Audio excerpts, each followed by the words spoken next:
સ્થાનિક સ્વરાજ્યની ચૂંટણીઓ તો હવે પૂર્ણ થઈ ગઈ છે, પણ ત્યારબાદ પાટણમાં વસ્તી ગણતરીની પ્રક્રિયા ફરીથી શરૂ થઈ રહી છે. અગાઉ સ્થાનિક ચૂંટણીઓને કારણે આ કામગીરી અટકી ગઈ હતી, ખરું ને? પણ હવે જિલ્લા વસ્તી ગણતરી અધિકારી હિરેન ચૌહાણના આયોજન મુજબ આનો પ્રથમ તબક્કો 1 જૂનથી 30 જૂન 2026 સુધી ચાલશે, જ્યારે બીજો તબક્કો છે ને એ ફેબ્રુઆરી 2027માં યોજાશે. કે આમાં માત્ર ઘર ગણના જ હાથ ધરાશે, એટલે કે તેમાં મુખ્યત્વે તમારા પરિવારમાં સભ્યોની સંખ્યા કેટલી છે બસ તેની જ નોંધણી કરવામાં આવશે. તો અહીં આવે છે ડિજિટલ સ્વગણના. જો જૂનમાં અધિકારીઓ તમારા ઘરે આવે તે પહેલાં જ, એટલે કે 17 મેથી 30 મેની વચ્ચે તમે જાતે જ વેબસાઇટ પર જઈ શકશો. ત્યાં મોબાઈલ OTP વેરિફિકેશન કરીને અને સેટેલાઇટ ઇમેજમાં તમારું ઘર માર્ક કરીને બધી વિગતો ભરી શકશો.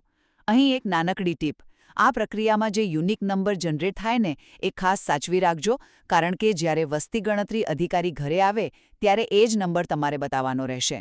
સરકારની આ ઓનલાઈન સ્વગણના પ્રક્રિયામાં જોડાઈને તમારો સમય બચાવો અને આ રાષ્ટ્રીય કામગીરીને સફળ બનાવો.